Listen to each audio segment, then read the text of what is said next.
자, 오늘 158쪽, 159쪽, 160 끝. 160쪽 하고 168쪽, 169쪽, 170쪽까지만 나갈게요. 에이, 너무 많은데? 그렇게 좋아. 듣고 싶은 대로 들으세요. 오케이, 오케이. 자, 한번 나가 봅시다. 아니, 앞에 저기 2명 왔어. 왜요? 어? 예준이 연락 안 되고. 흥덕고 늦게 끝난다고 민준이도 안 왔고. 너도 안 왔고. 넌 왜 안 왔냐? 내가 학원이랑 겹쳐서 다음 주도 겹쳐? 그럴 것 같은데. 계속 이 시간대 와. 태윤이는 다음 주엔 4시에 올 거죠? 네.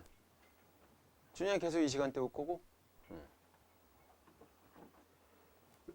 네. 한번 나가봅시다. 자, 스펙트럼의 종류, 어이구, 뭐 다 아는 내용이야. 연소 스펙트럼도 알고, 선 스펙트럼도 알고, 방출 스펙트럼도 알고, 흡수 스펙트럼도 알죠? 예. 건이 알아요? 기억나요?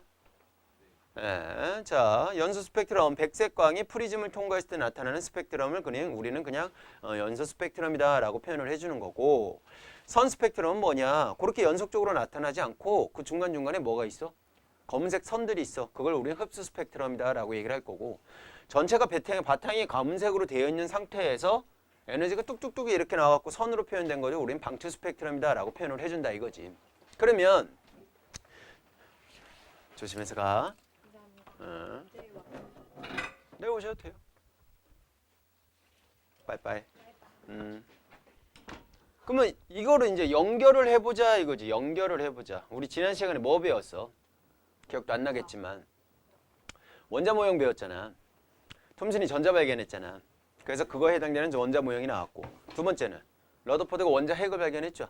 그거에 뭐 해당되는 또 원자 모형이 나왔단 말이야. 나왔는데 뭐가 튀어나왔냐면 수소원자의 방출 스펙트럼이 나왔는데 이거를 러더포드의 원자 모형으로는 설명을 할 수가 없더라라는 거지. 안 돼, 그게. 방출 스펙트럼이래. 무슨 소리야? 전체가 시커먼 상태에서 여기서 에너지 하나 뚝 나오고 여기서 에너지 뚝 나오고 이런 식으로 에너지가 나오는 거를 원자 내에서 어떻게 저게 설명이 가능하지? 이거가 이제 힘든 거가 되는 상황인 거야. 러더포드 원자 모형은 이게 설명이 안 되더래.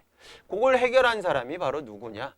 이걸 해결한 사람이 보어라는 사람이에요. 보어. 성은 뭘로? 성인가? 성이겠지. 네? 닐스 보어. 닐스 보어래? 네. 어디 나왔어? 알고 닐스가 성이야? 닐스가 이름이겠죠. 그럼 성을 말하는 거야? 그냥 보어 이렇게. 보통 성을 얘기하죠. 그래요? 우리 갈릴레이도 성이잖아. 뉴턴도 성이고요. 진짜요? 아이작 뉴턴이잖아. 아이장?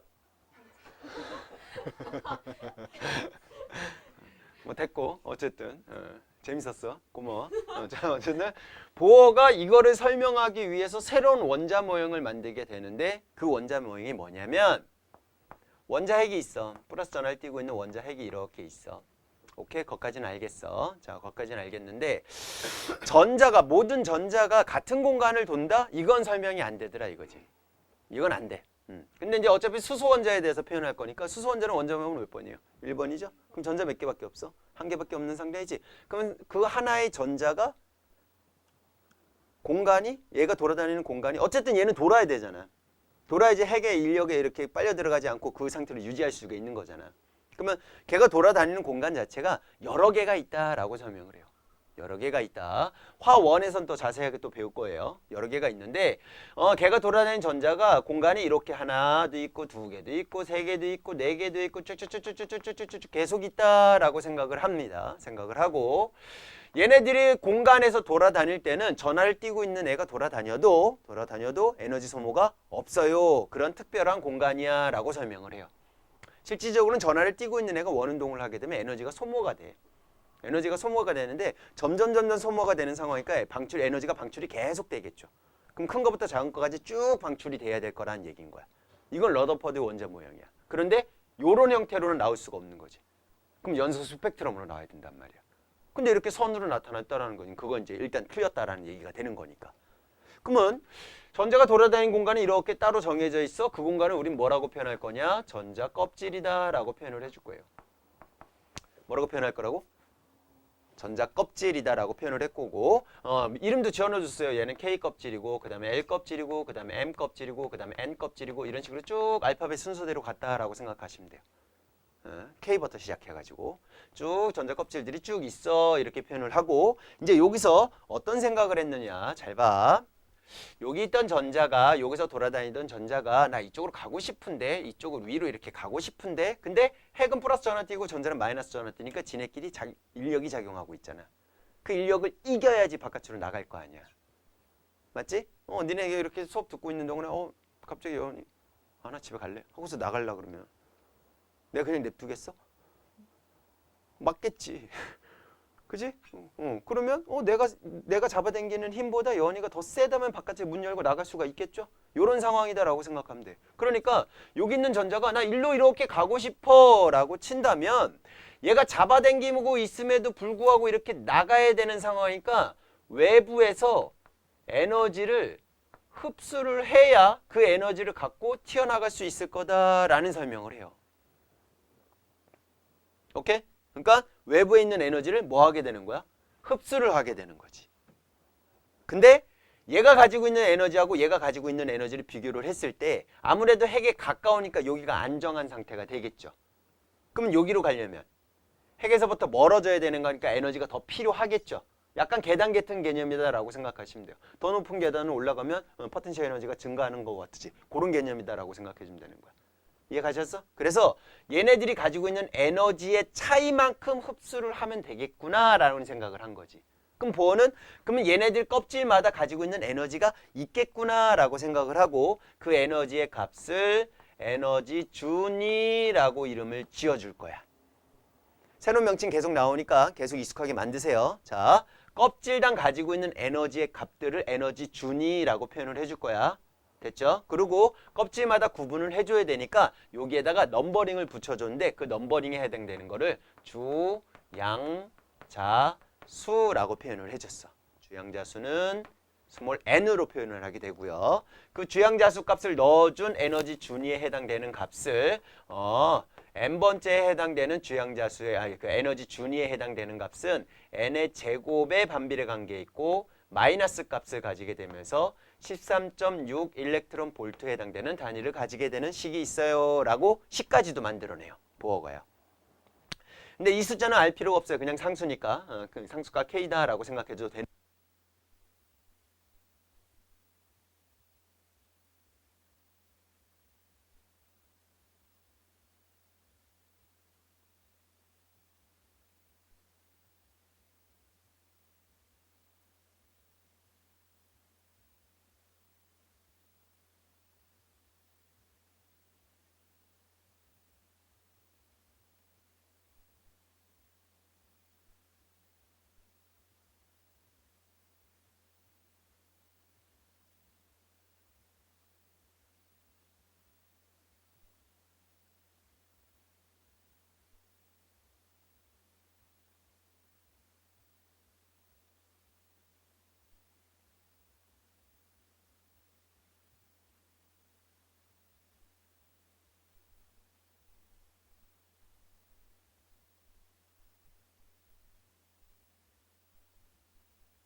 부러졌는지 안 부러졌는지 검사할 때 엑스레이 찍잖아. 그거야. 얘도 우리 몸을 통과를 해요.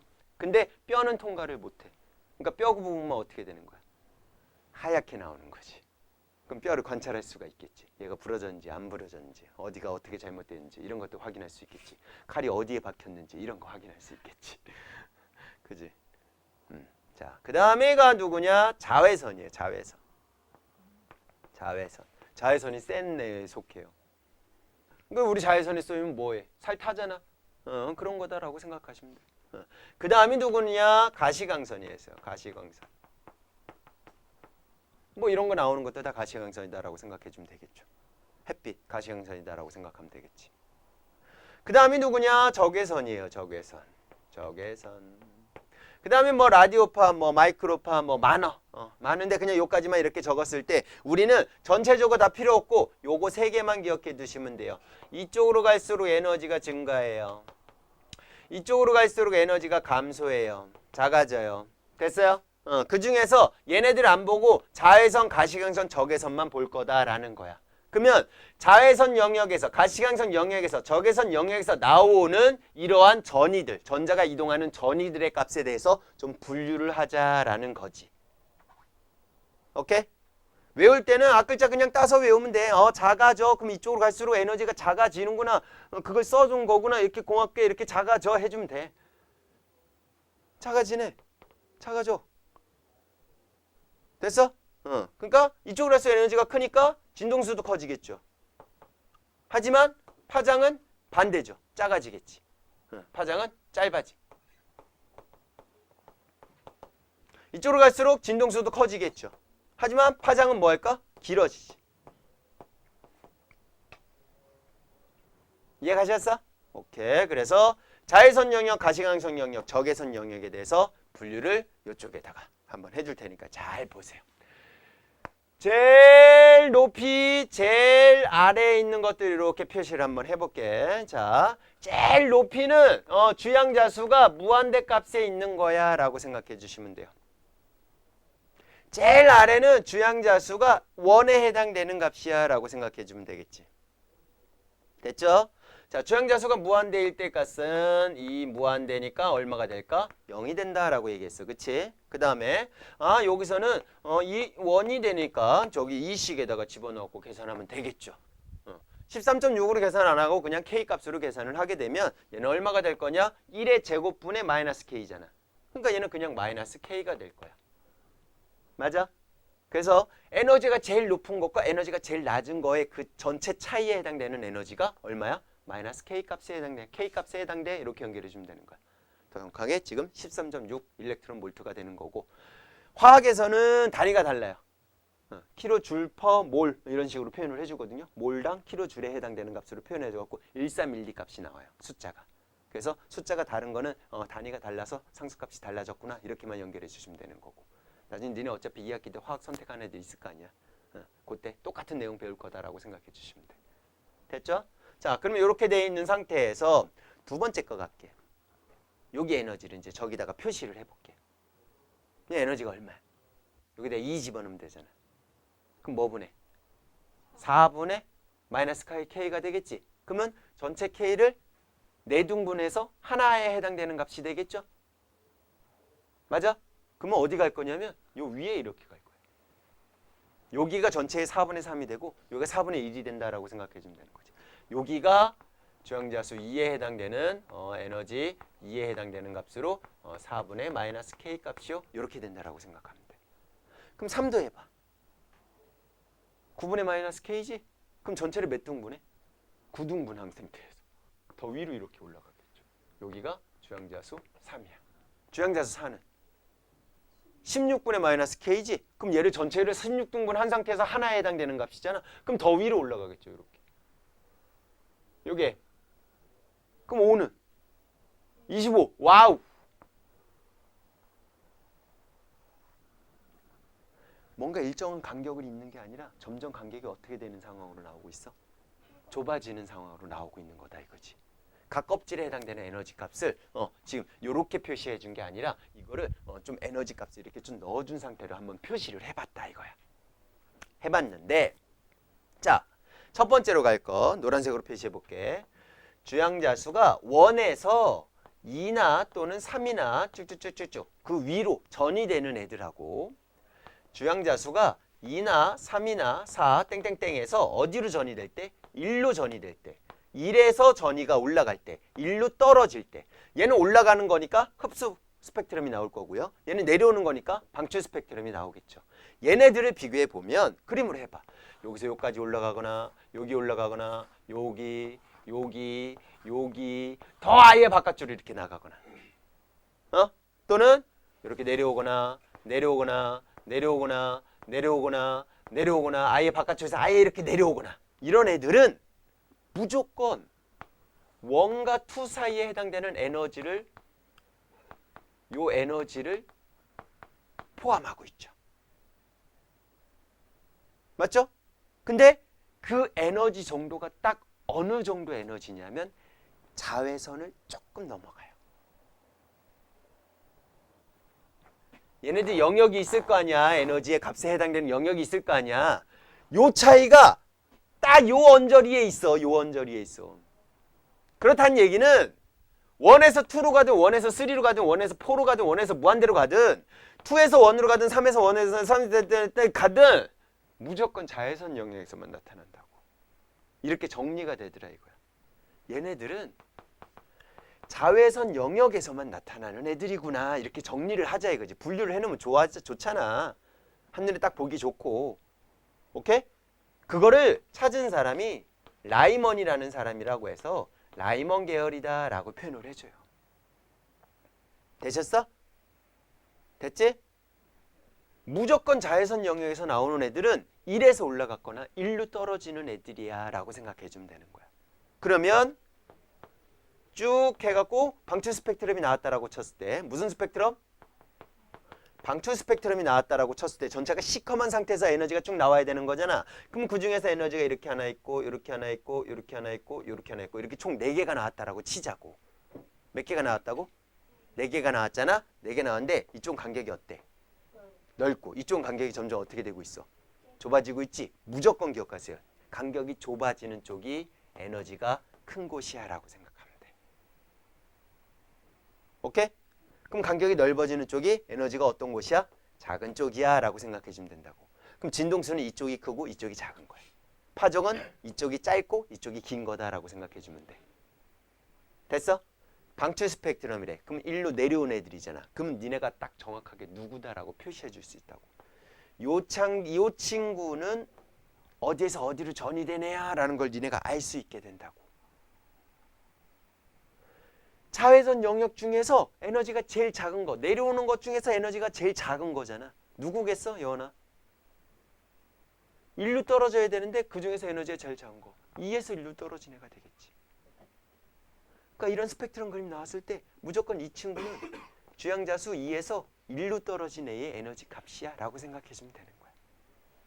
요거 이해가요? 그럼 걔보다 조금 더 큰 애니까 얘는 누가 될까? 그렇지. 3에서 1로 떨어지는 애야. 이렇게 되는 거지. 그럼 그 바로 옆에 있는 애는 4에서 1로 떨어지는 애야. 그 옆에 있는 애는 5에서 1로 떨어지는 애야. 이렇게 니네가 찾을 수 있으면 된다고. 그거 물어보는 문제들이 쳐 나올 거고. 아, 다 1로 떨어졌네. 1로 떨어졌네. 1로 떨어졌네. 1로 떨어졌네. 아, 다 자외선 영역에서 나오겠구나. 라이먼이라는 사람이 찾았구나. 그래서 라이먼 계열이라고 하는구나. 이렇게 연결지으면 된다고. 그래서 1 자라 이렇게 기억해 주시면 돼요. 1 자라 1 자라. 아, 1에서 올라가거나 1로 떨어지는 애들은 자외선 영역이고 라이먼 계열이야 라고 해서 1 자라 앞 글자 따서 이렇게 외우시면 돼요. 됐어? 오케이. 그 다음에 거를 보면 그 다음에는 다른 색깔로, 요 색깔로 여기서 전자가 전이할 수도 있잖아. 맞지? 여기서 내려오는 건 어차피 여기서 했잖아. 여기서 올라가 올라가 올라가 올라가 내려와 내려와 내려와 내려와. 주양자수가 2에서 3이나 4나 땡땡땡으로, 주양자수가 3이나 4나 땡땡땡에서 어디로 내려오는 거? 2로. 2에서 올라가 2로 내려와. 요런 애들은 보니까 들어가세요. 딱 가시광선 영역에서 나오더라 이거야. 요거 찾아낸 사람이 발머야. 그래서 발머 계열이다 라고 표현을 해줘요. 오케이? 2 가발 이렇게 기억해 주면 돼. 1 뭐였어? 자라. 2 가발 이렇게 연결해 주면 된다고. 앞글자 따서 그렇게 외우자 이거지. 그럼 얘도 스펙트럼 상에서 스펙트럼 이렇게 상에서 이쪽이 넓고 점점 좁아지는 형태로 이렇게 되고 있네요. 이렇게 된다면 에너지가 어디가 큰 곳이야? 이쪽이 큰 거야. 이쪽이 에너지가 큰 곳이고 이쪽이 에너지가 작은 쪽이야. 이렇게 되겠지. 그럼 제일 작은 건 먼저 찾으라고. 제일 작은 거. 요 친구. 요 친구가 누굴 뜻해요? 이거 방출이라면 내려오는 거지? 내려온 것 중에서 2로 내려오는 것 중에서 제일 에너지가 작은 거 3에서 2 내려온 거가 되겠지. 그러니까 이 친구가 3에서 2로 전이가 된 거야. 이렇게 하면 되지. 그럼 그 에너지 구하면 되죠. 어떻게? E3에서 E2의 값을 빼주면 될 거 아니야. E3는 얼마야? 마이너스 9분의 K죠. 거기에 마이너스에 마이너스 4분의 K 값을 빼준 거로 계산해 주면 될 거라고. 그 계산해 준 그 에너지 값이 HF요 또는 람다분의 HC요 이렇게 연결이 되는 거고. 이해 가셨어? 그럼 얘는 뭘까? 4에서 2요. 얘는요? 5에서 2요. 얘는요? 6에서 2요. 얘는요? 7에서 2가 되겠지? 근데 고등학교 과정에서는 7에서 2는 안 나와. 7에서 2는 꽤 위에서 내려오는 거잖아. 그 에너지가 자외선 영역에 들어가요. 그래서 6까지만 나와. 나중에 대학교 때 배울 거고. 뭔 말인지 이해 가셨어? 어쨌든 그렇게 될 거다라는 거 생각하시면 돼. 이제 하나 남았어. 뭐 남았어요? 파신 계열 하나만 남았어. 뭐야? 아휴, 색깔이 없어서 요거라도 아껴 써야 돼요. 불쌍하지? 3에서 올라가 내려와 뭐 이런 애들. 주행자 수가 3에서 4나 5나 땡땡땡으로. 주행자 수가 4나 5나 땡땡땡에서 어디로 떨어져? 3으로 떨어져. 3에서 올라가. 얘네들은 무슨 영역에서 나타나? 적외선 영역에서 나타나고 무슨 계열이라고 해? 파시엔 계열이다 라고 표현을 해줘요.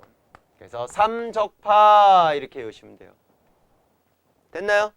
똑같은 패턴으로 이렇게 스펙트럼 나온 상황에서 여러분들이 얘는 누구에서 누구로 전이 된 거야? 누구에서 누구로 전이 되는 거야? 이런 것도 구분할 줄 알면 되는 거고. 이게 보호원자 모형 끝이에요. 그럼 문제 어떻게 나오나 봐야겠지. 문제를 풀 줄 알아야 될 거 아니야. 내용 뭐 알겠는데 문제 어떻게 풀어요? 이렇게 나오고 있는 거니까. 그 내용도 이제 조금 설명이 된 거고. 문제를 한번 볼까요? 163쪽. 자료 3번. 그림만 볼게요. A는요. 어디에서 어디로 갔어요? 4에서 1이죠? 그럼 거기다 적어. 뭐라고? 자라. 자외선형이요. 라이먼 계열이라고. B는 어디에서 어디예요? 4에서 3이죠? 그럼 얘는 뭐야? 적파. 파시엔 계열이라고. 적외선 영역에서 나타난다고. C는요? 3에서 2죠? 그럼 뭐야? 2로 떨어졌으니까 가시광선 영역, 가발, 가시광선 영역, 발머 이렇게 가면 된다고. D는요? 2에서 1이죠? 그럼 얘는 뭐야? 1로 떨어졌으니까 자라 이렇게 되는 거라고. 그럼 시은아, A, B, C, D 중에서 에너지 누가 제일 커?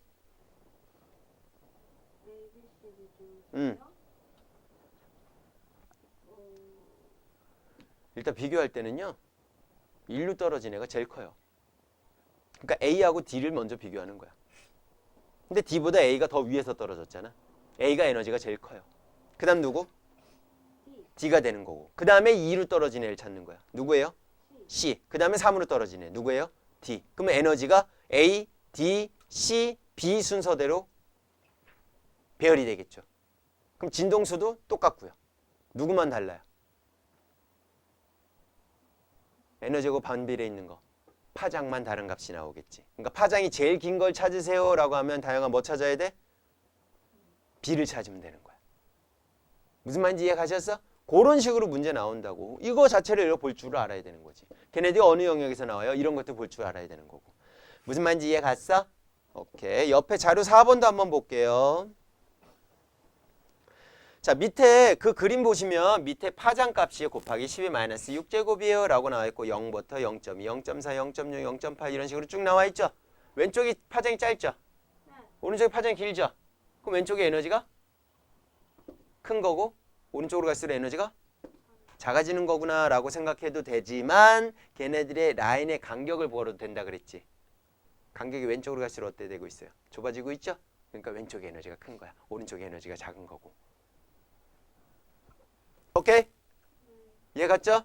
그러면 라이머 계열 3개 나왔어요. 몇 개 나왔다고? 3개 중에 제일 오른쪽에 있는 애는 이거 무슨 스펙트럼이야? 시커먼 상태에서 흰 게 나왔잖아. 방출 스펙트럼이겠지? 그러면 라이먼 계열에서 제일 오른쪽에 있는 거는 2에서 1로 떨어진 거라고. 가운데가 있는 애가 3에서 1로 떨어진 거고. 제일 왼쪽에 있는 애가 뭐야? 4에서 1로 떨어진 거다. 이렇게 생각하면 된다고.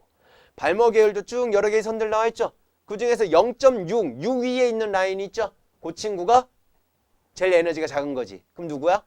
3에서 2로 떨어진 애야. 그 옆에 있는 애는 4에서 2야. 이런 것들 따져줄 수 있으면 된다고. 건이 이해가? 연이 이해가? 별거 없어. 내용이 뭐 조금 뭐 좀 복잡하고 뭐 복잡하진 않지만 새로운 용어들이 너무 많아서 어색할 뿐인 거지. 문제는 쉽게 나온다고. 어렵게 나오는 형태가 아니란 얘기야. 비교만 잘해주면 된다라는 얘기예요. 알겠습니까? 오케이. 또 어디 보냐면 3번 볼게요.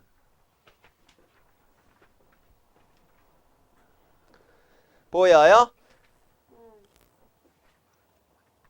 보통 파장의 값으로 많이 나오는데요. 700에서 400 사이가 가시광선 영역이다라고 생각하시면 돼요. 어디에서 어디 사이? 700에서 400 사이. 그러면 얘 지금 3번 그림은요. 667이 제일 큰 거고 그 다음에 438? 걔가 제일 작은 거죠. 그럼 얘는 무슨 영역이라는 얘기야? 가시광선 영역이야 라고 표현해 준 거야. 그럼 가시광선 영역 중에서 에너지가 제일 작은 게 667이잖아. 그럼 그 친구가 이거 방출 스펙트럼이잖아. 누가 봐도. 그럼 그 친구가 어디에서 어디 전이 된 거야? 3에서 2로 전이 된 거라고. 가시광선 무조건 2로 떨어지거나 2에서 올라가야 되니까. 그럼 거기서 여러분들이 흡수인지 방출인지만 구분해 주면 되는 거야. 거기다 적어 놓으세요. 667 있는 데다가 3에서 2야. 그러면 587은 4에서 2야. 504는 5에서 2야. 뭔 말인지 이해가요? 이해가죠? 파장값으로 나왔을 때 400에서 700 사이로 나왔다? 그럼 무조건 가시광선 영역이야 라고 생각해 주면 돼. 가시광선 영역이 제일 많이 나오는 이유는 뭐겠어? 우리 눈으로 볼 수 있는 데가 가시광선 영역이거든. 그러니까 결국은 이 세 개의 영역 중에서 제일 먼저 찾은 게 발머예요. 눈으로 보이니까 찾기가 훨씬 더 쉬웠겠지. 오케이, 그렇게. 그래서 문제 적용해갖고 푸시면 되고.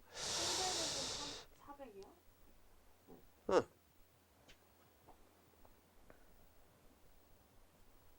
그 다음에 12번 볼게요.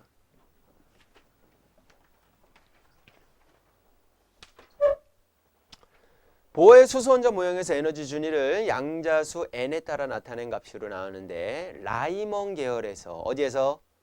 라이먼 계열에서 파장이 가장 짧은 빛의 파장을 람다 1이라고 했대.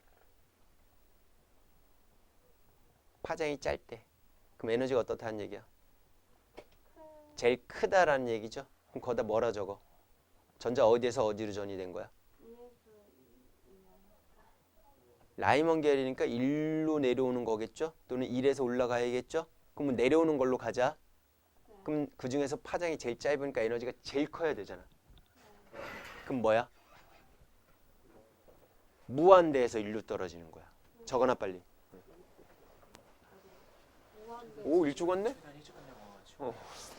다음 주는 4시에 올 수 있지? 무한대에서 1로 떨어지는 거야. 에너지가 제일 큰 걸 얘기하는 거니까. 맞죠? 그보다 에너지 더 큰 건 없잖아. 그 다음 파장이 가장 짧은 빛의 파장이래요. 그걸 람다 2라고 하지. 그럼 얘는 뭐야? 2에서 1로 떨어진 거지. 맞죠? 그런데 문제에서 뭘 구하라 그랬냐면 람다 2분의 람다 1의 값을 구하세요 라고 나왔다고.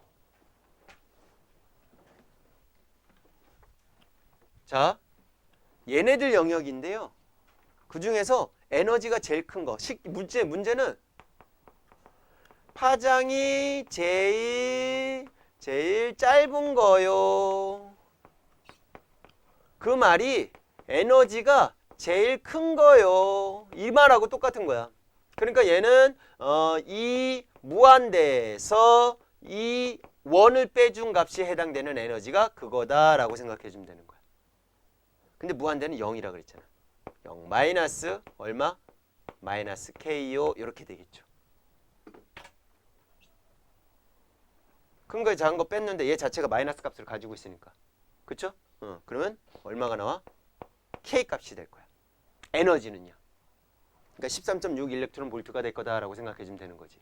그 다음 또 하나. 파장이 제일 긴 거. 파장이 제일 긴 거요. 긴 거 말고 긴 거요. 그럼 에너지가 가장 작은 거예요 라는 말이야. 라이먼 계열에서 에너지가 가장 작은 거 그러면 E2에서 E1을 뺀 거다라고 생각하면 돼. 그럼 E2는 4분의 마이너스 K가 될 거고요. 맞죠? 거기에 마이너스에 마이너스 1분의 K요. 이렇게 되겠죠. 그럼 플러스 될 거고 얼마가 될까? 4분의 4K가 되겠지? 그럼 얘는 4분의 3K요. 이렇게 되겠네요. 그럼 에너지는 몇 대 몇이에요? 라는 거 우리가 비교할 수 있게 되는 상황이거든? 근데 에너지를 비교하는 게 아니잖아. 뭘 비교하래? 파장의 비를 구하래잖아. 근데 파장하고 에너지하고 무슨 관계 있어? 반비례 관계 있지? 그러면 여기서 이게 람다 1이잖아. 람다 1을 어떻게 구하느냐? K분의 1이다 라고 생각하면 돼. 반비례 관계니까. 이게 람다 2잖아. 람다 2는 뭐분의 뭐다라고 생각하면 돼? 3분의 K요. 3K분의 4요. 이러면 되겠지. 그죠? 람다 2분의 람다 1의 값을 구하래지? 그러면 3K분의 4에다가 K분의 1이요. 이거 구하라는 얘기인 거지. 그럼 분모 분자할 거니까 4K분의 3K가 돼요. K 약분됐고 없어져요. 4분의 3이요. 정답은 이게 될 거다라는 거지. 이런 식으로 파장을 물어본단 말이야. 그럼 어떻게 하라고? 에너지를 구해서 역수비가 파장의 비다라고 생각해 주면 된다라는 얘기인 거지. 연이해 가요? 민준이는 거의 내용이 끝난 상태에서 들었기 때문에 이거 지금 영상 찍고 있거든? 영상 꼭 봐. 보고서 모르겠는 거 다 질문하고. 성훈이 괜찮아? 당연히 몇 번 여러 번 들었으니까. 물리원에서도 들었지, 화원에서도 들었지. 모르면 간첩이지. 태연이 이해 갔어? 상이 괜찮아? 뭔가 되게 복잡해 보이죠? 영상 다시 한번 보시고 문제를 풀어보셔야 돼요. 이따 프린트 드릴 거예요. 75개만 줄게요. 여기는 풀어봐야 돼. 풀어봐야 돼서 그래 풀면은 느낌 와. 진짜야. 근데 안 풀면 그냥 모르겠어요 이렇게 된다고. 꼭 풀어보셔야 돼요. 알겠죠? 앞에 애들도 75문제 줬어요. 원래 100문제 주려다가 75문제만 줬으니까 그렇게 알고 계시면 될 것 같아. 핸드폰으로 사진 찍을 사람들 지금 찍어주세요.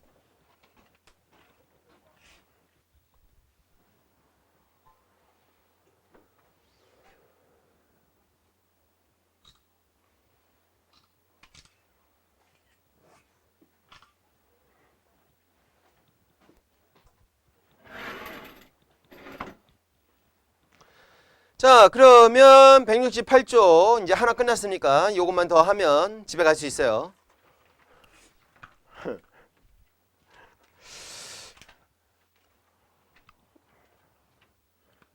예원이 왜요? 괜찮죠? 네. 예? 잠깐 5분만 쉴까? 그러자. 자, 에너지 띄워 반도체 들어갈게요. 여기는 책을 계속 읽어볼 겁니다. 그래서 내가 힘들어요. 이제 목소리도 잘 안 나오네. 잘 나오는데요? 오랜만이다 그거. 그러니까 양쪽으로 해주세요. 아 쌤 말소리 안 들은 지도 오래됐다. 변태 새끼야.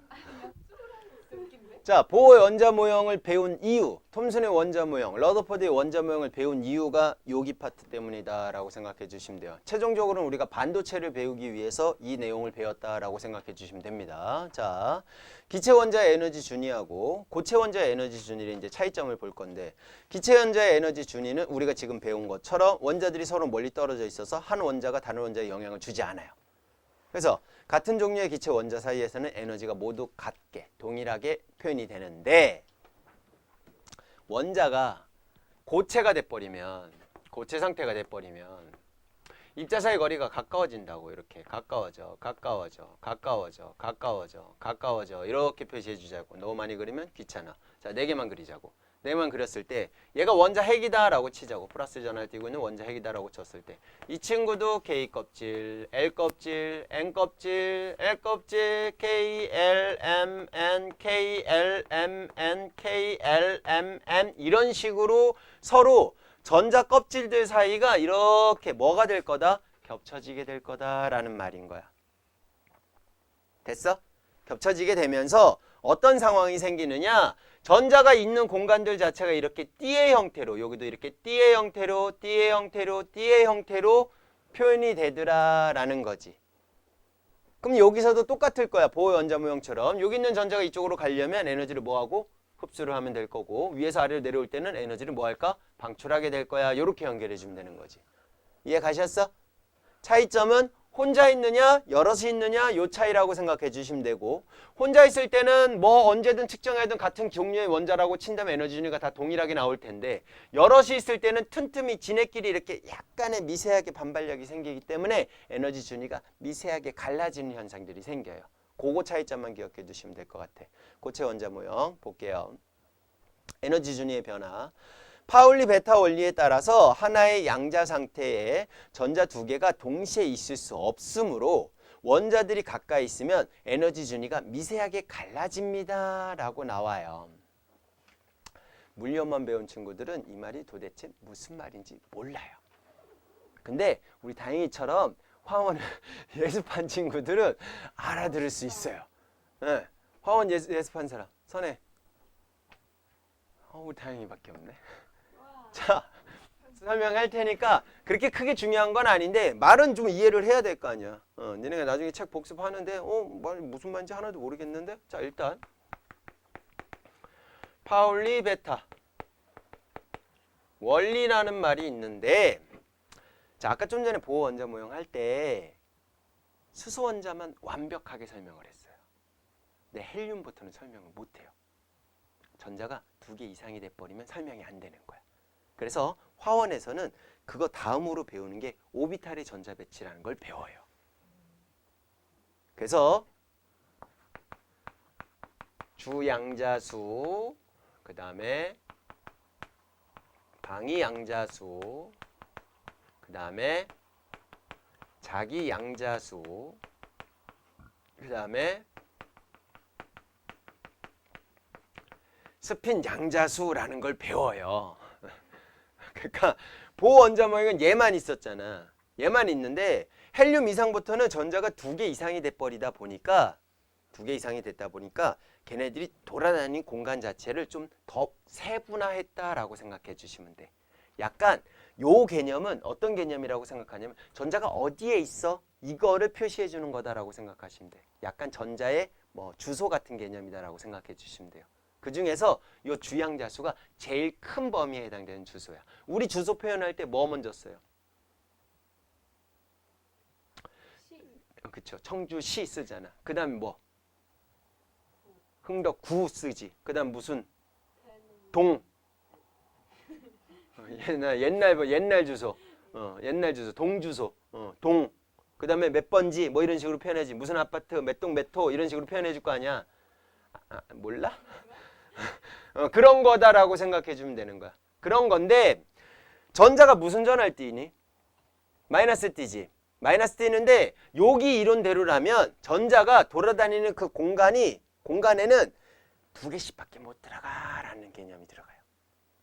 전자가 돌아다니는 공간이 2개씩 들어가. 예를 들어서 나트륨이다라고 치자고. 원자 번호 몇 번이야? 11번이잖아. 그러면 일반적으로 보호 원자mol로 표현을 해주면 제란 쪽에 2개 있고 그 다음에 8개 있고 그 다음에 1개 있어요. 이런 식으로 보통 표현을 해준단 말이야. 이건 통합과학에서도 이렇게 표현을 해줬으니까 그렇게 기억해주면 돼. 제란 쪽엔 2개 들어가고 그 다음에 8개가 최대 들어가고 그 다음에 8개로 우리가 일반적으로 표시를 하고 원래는 18개인데 그 다음에 뭐 이제 더 들어가요. 이런 식으로 표시를 해주는데 여긴 2개 들어가니까 2개만 되어 있어. 근데 여기는 총 8개잖아. 그 8개가 2개씩 짝을 지어서 다른 공간에서 돌아다닌다고. 다시 설명하면 핵이 있다라고 치면은 핵이 있다라고 친다면 여기 2개는요. 이렇게 구의 형태를 띠면서 거기서 전자 2개가 돌아다녀요. 그 다음에 두 번째 껍질에는 구의 형태로 전자가 돌아다니는 애도 있는데 얘네 축을 중심으로 요렇게 아령 모양, 요렇게 아령 모양, 요렇게 아령 모양으로 또 2개씩 돌아다녀요. 그거를 양자수로 표현해 준 거다라고 생각해 주면 되는 거야. 복잡하지? 어차피 이 내용은 몰라도 되는 거니까 이런 게 있구나라는 것만 알고 있으면 돼요. 그러면 바깥쪽에도 똑같은 개념으로 그렇게 있는 거다라고 생각해 주시면 돼. 됐어? 근데 그 중에서 파울리의 베타 원리라는 거는 무슨 말이냐? 한 공간에 전자는 최대 몇 개? 2개만 있어야 돼 라는 얘기야. 최대 2개야. 그럼 1개는 있어도 돼. 2개까지는 있어도 돼. 3개 이상 있으면 돼, 안 돼? 안 돼. 그 공간에는 이렇게 원에서는 2개만 있어. 큰 원에서도 2개만 있어. 요 아령 모양에서도 2개만 있고 요 아령 모양에서도 2개 있고 요 Z축에 대해서 아령 모양에서도 2개만 돌아다니고 있어야 돼 라는 거야. 하나가 더 들어가면 지네끼리 반발이 심해서 안 돼. 베타적이야. 이렇게 표현해 주면 되는 거야. 근데 얘네들은 이제 우리가 숫자로 표현을 해주는데 그건 이제 양자수니까 숫자로 표현을 해주는데 주양자수는 우리가 일반적으로 보호 원자 모형에서 했던 것처럼 얘는 n으로 표시하고 1, 2, 3, 4 이런 식으로 쭉 표현을 해줘요. 쭉 표현을 해주고 방위양자수는 요 값에 대해서 표현을 해주는 거라서 0부터 n-1까지 이렇게 표현을 해주자라고 했어요. 그러면 얘는 1이니까 0 들어가고 n-1도 0이니까 얘는 0밖에 없어. 됐죠? 그 다음에 자기양자수는 1, 0, 얘는 어떻게 표현해주냐? 마이너스 L부터 플러스 L까지 표현해 줍시다 라고 했어. 근데 0이니까 0밖에 없는 거야. 됐지? 그리고 스핀 양자수는 뭐냐면 최대 2개 들어갔는데 그 공간 내에서 전자끼리도 반발력이 생기잖아. 서로 마이너스를 띄니까. 근데 문제는 뭐냐면 전자가 전하를 띄고 있잖아. 태양 주위의 지구가 공전하는데 뭐 하면서 공전해요? 자전도 하면서 공전하잖아. 똑같은 개념이야. 전자도 핵 주위를 돌 때 자전을 하면서 돌아요. 그게 스핀 양자수다라고 생각하면 돼. 스핀. 제자리에서 도는 거지. 그렇게 도는데 그 스핀 방향이 서로 반대 방향으로 돌아야 돼. 이유는 전하의 흐름이 생기면 뭐가 생겨? 전류가 흘러. 전류가 흐르면 주변에 뭐 생겨? 자기장이 발생하지. 그 자기장이 똑같은 스핀 방향으로 돌면 어떻게 될까? 그 자기장도 똑같은 N극 S극이 만들어지겠지. 그럼 그거로 인해서 반발력도 생겨 안 생겨? 그렇지. 그 반발력을 줄이기 위해서.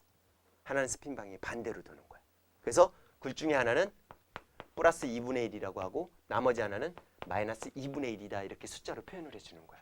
그러면 요 제 안쪽에 있는 구의 형태로 전자가 돌아다니는 그 2개 중에 하나는 100 플러스 2분의 1이거나 나머지 하나는 100 마이너스 2분의 1이야. 이렇게 되는 거지. 위에 3개는 양자수가 같더라도 여기서 무조건 달라지게 돼야 된다는 얘기야. 거기 지금 나오잖아. 뭐라고 적혀 있어? 양자 상태에 하나의 양자 상태의 전자 2개가 동시에 있을 수 있어? 없어? 없대지. 무조건 갈라지게 돼 있다고. 오케이? 그럼 여기까지만 써볼게. 2니까 0에서 n-1, 0과 1이 있겠군요. 이렇게 되는 거지. 됐지? 얘는 마이너스 L에서 플러스 L까지니까 얘는 L로 표현하거든요. 그 값이 0밖에 안 나와. 이렇게 되는 거고. 얘는 마이너스 L에서 플러스 L이니까 마이너스 1, 0, 1 이렇게 3가지가 나오겠지. 그러니까 돌아다닐 수 있는 공간이 1, 2, 3, 4 4개가 되는 거야. 그래서 쌤이 큰 구 하나 그렸고 아령 모양으로 총 3개를 그린 거지. 그 아령 모양 3개가 얘네들에 해당되는 거고 이 친구가 구의 형태로 되어 있다라고 생각하면 돼. 거기마다 각자 전자가 몇 개씩 들어가 있어? 최대 2개씩 들어갈 수 있어. 이런 거지.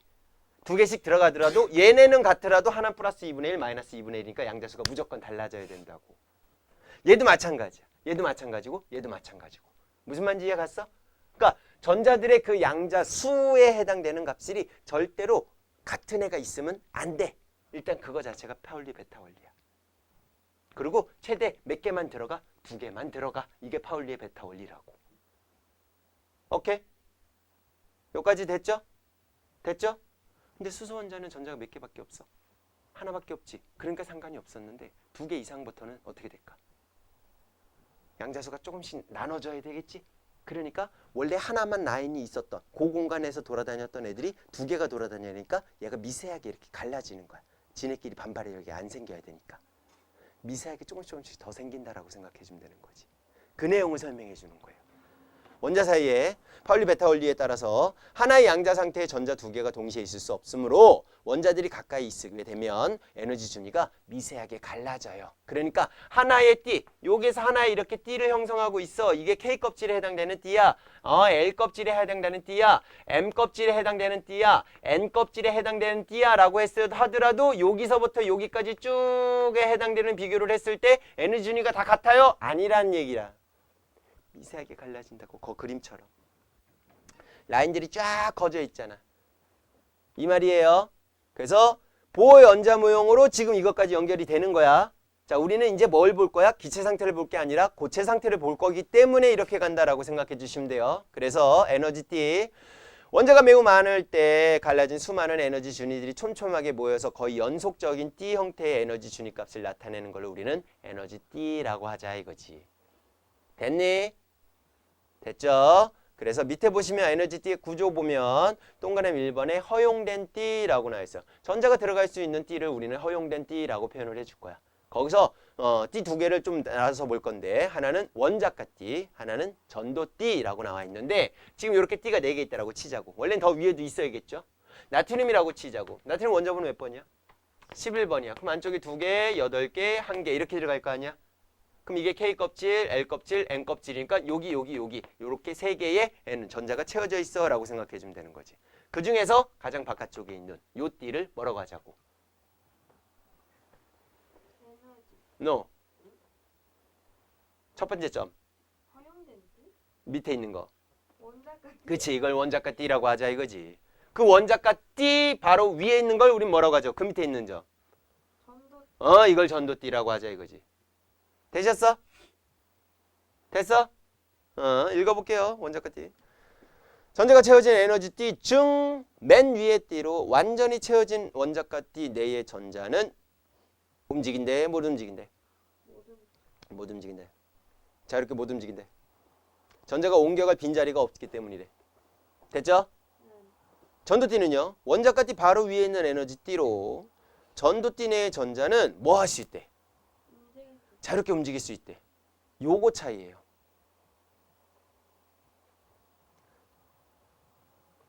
이걸로 뭐 설명할 거냐면 도체하고 절연체를 설명할 거예요.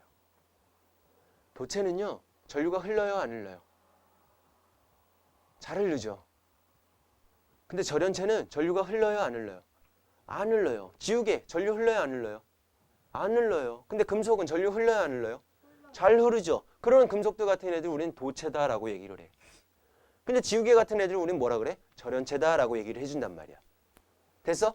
그러면 도체 같은 애들은 어디에? 전도띠에 자유전자가 있어서 마음대로 움직일 수 있으니까 전하의 흐름이 생길 수 있었던 거야. 이렇게 설명하는 거지. 그럼 절연체는? 전도띠에 전자가 있어 없어?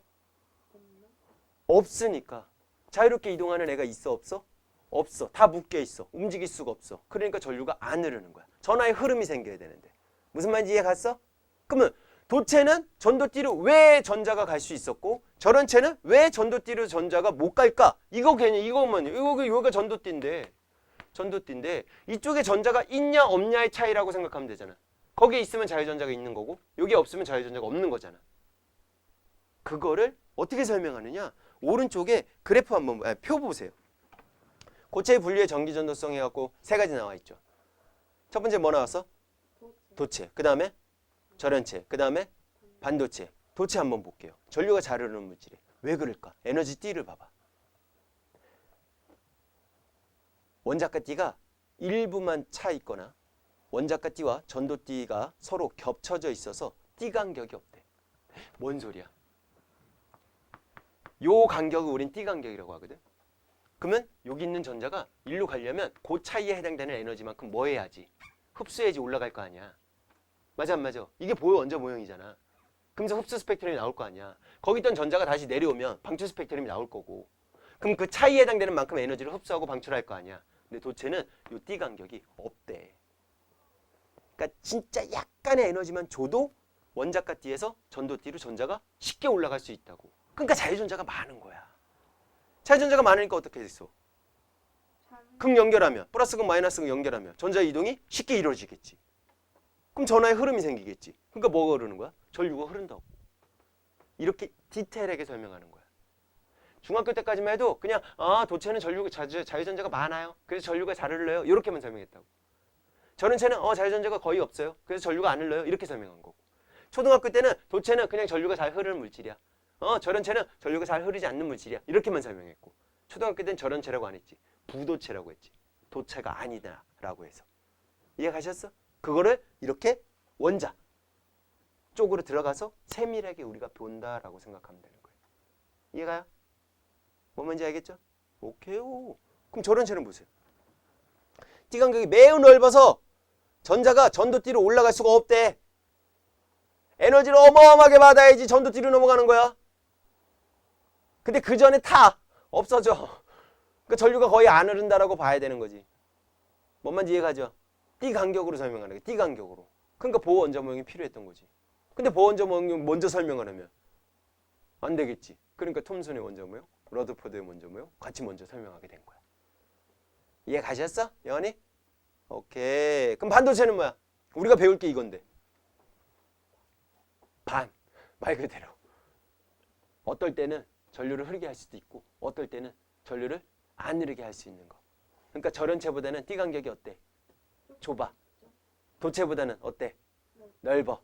그래서 특정한 조건에서, 특정한 환경에서는 전류가 흐르게 하고 특정한 환경에서는 전류를 안 흐르게 하고 이게 가능한 애들이 반도체다 이거지. 됐나요? 니네 주머니에 들어가 있는 핸드폰도 그 안에 뭐 들어가 있어? 반도체 들어가 있잖아. 그런 거하고 연결시켜갖고 우리가 배울 거다라고 생각해 주시면 된다고. 됐니? 다 물리적인 이론들이 들어가 있군요 라고 생각해 주시면 돼요. 됐어요? 그럼 전자 말고 전하 역할을 해주는 애가 전자 말고는 없을까요? 하나 나오는 게 양공이라는 애가 나와요. 뭐가 나온다고? 양공. 전자도 나오고 양공 나오는데 전자는 일단 얘네들을 비교를 하면요. 비교를 하면 일단 어떤 전하를 띄어요? 라고 했을 때 전자는 마이너스 전하를 띄어요? 라고 얘기를 하면 얘는 그 반대로 플러스 전하를 띄어요? 라고 우리가 얘기를 해줄 거야. 자, 이동을 비교를 했을 때 전자는 마이너스 전하를 띄니까 마이너스 극에서 무슨 극으로 이동을 해요? 플러스 극으로 이동을 해요 라고 표현을 해준다면 얘는 반대로 플러스 극에서 누구의 방향으로? 마이너스 극의 방향으로 이동을 해요 라고 얘기를 해줄 거야. 그래서 양극의 이동 방향은 누구의 방향과 동일하다? 전류의 방향과 동일하다 라고까지 연결시켜 주시면 되는데 양공이 뭐냐면 원자가 뒤에 있던 전자가 이렇게 위로 올라가면 얘가 원래 자리에 있던 그 공간이 어떻게 돼? 새로 생기지. 그걸 양공이라고 하는 거야. 그럼 빈자리잖아. 근데 그거를 입자다라고 가정하고 우리가 접근을 하는 거다 이거지. 오케이? 이해 갔어? 그러니까 무조건 전자가 이렇게 가면 여기 원래 양공이 있었을 거 아니야. 밑에서 양공 쪽으로 이렇게 가버리면 양공은 여긴 채워져 갖고 없어지게 되고 이쪽에 양공이 새로 생기는 꼴이 되는 거지. 그럼 여기가 양공이 생기니까 옆에 있던 전자가 또 그 양공을 통해서 이렇게 이동을 할까 안 할까? 하겠죠. 그럼 여기 있는 양공이 또 이쪽으로 이동하는 꼴이 되는 거지. 무조건 전자의 방향과 무슨 방향이 돼? 반대 방향으로 되는 거지. 전자하고 반대 방향으로 되네. 전자 마이너스 전화 띄는데 그럼 얘를 우리는 플러스 전화를 띄고 있는 입자다라고 가정하고 풀자 이거지. 아예 얘도 입자처럼 생각하자 이거지. 이렇게 만들어진 게 양공이에요. 이해 가셨어? DF 부근에 반도체 할 때 P형 반도체, N형 반도체 할 때 양공과 전자의 역할에 대해서 다시 언급이 되기 때문에 입자라고 생각하는 게 맞을 것 같은데 해갖고 이제 그렇게 배우는 거야. 아직 반도체까지는 오늘 안 나갈 거고. 고맙지 그래도? 나갈까? 네, 알겠어요. 자, 그 위에 전기전도성이라고 해서 자유전자하고 양공에 대한 개념들이 쭉 나와 있어요. 특히 양공은 좀 밑줄을 그어놓을게요. 전자의 전해로 인해서 원자가 띠에 생기는 빈자리로 이웃한 전자가 채워지면서 움직일 수 있기 때문에 플러스 전하를 띤 입자와 같은 역할을 한다라고 한 게 바로 양공이에요. 됐나요? 됐죠? 그 다음에 우리 중학교 때 전기 파트 배울 때 전압, 전류, 저항 이런 거 배웠었어? 안 배웠었어?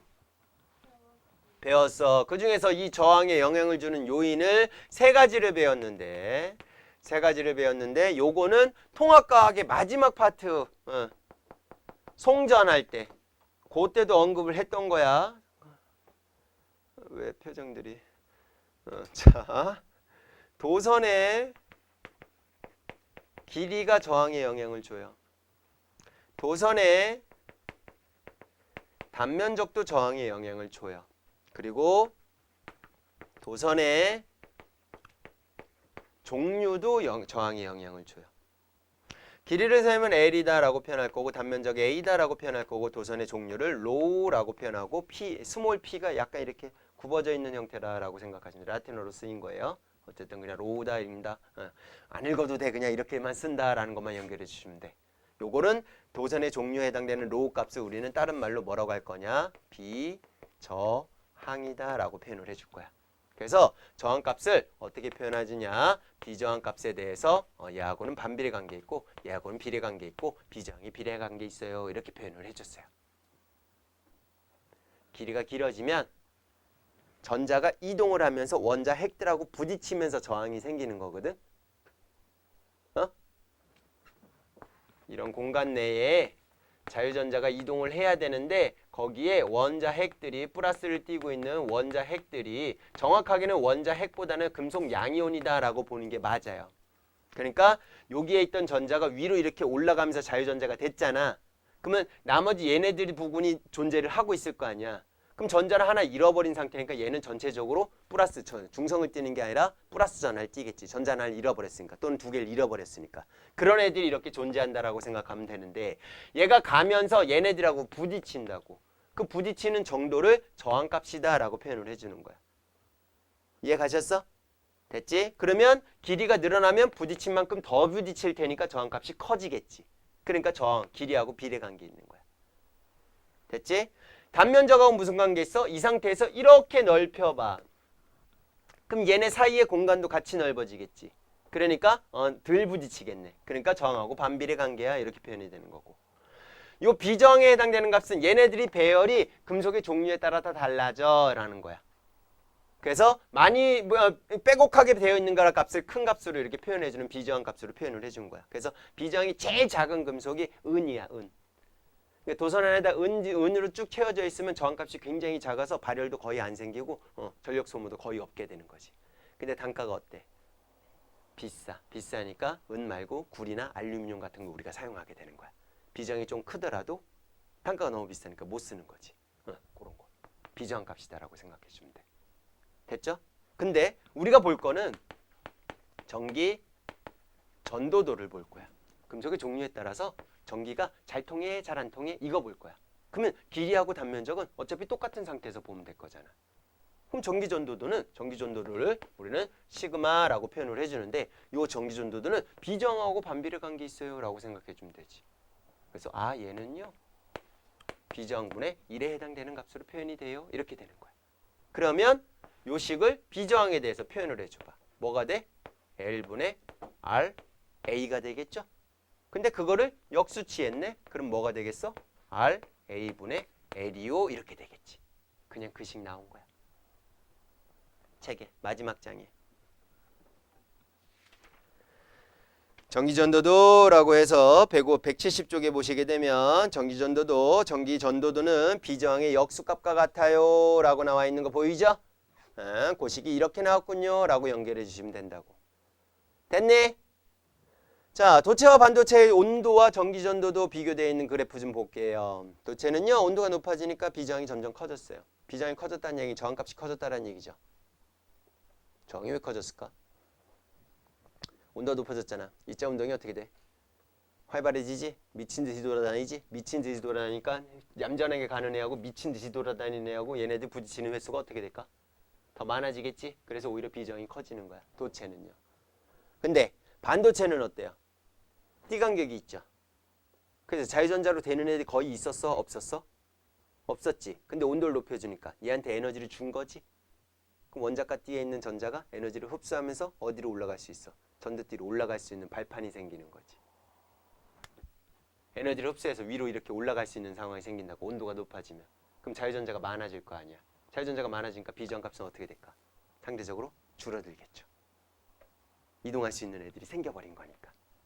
뭔 말인지 이해 가셨어? 그래서 반도체는 오히려 온도가 높아질수록 비저항값이 작아지는 꼴이 나온 거야. 연결돼요? 오케이. 힘들어 죽겠네.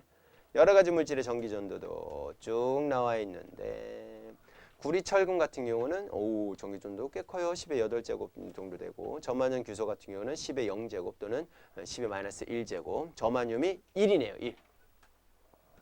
그리고 우리가 유리, 다이아몬드, 수정같이 이제 절연체다라고 얘기하는 애들이 10-12제곱, 10-8제곱, 10-16제곱 이렇게 되네요. 그러니까 전류가 안을 넣구나 이렇게 연결할 수가 있게 되는 거지.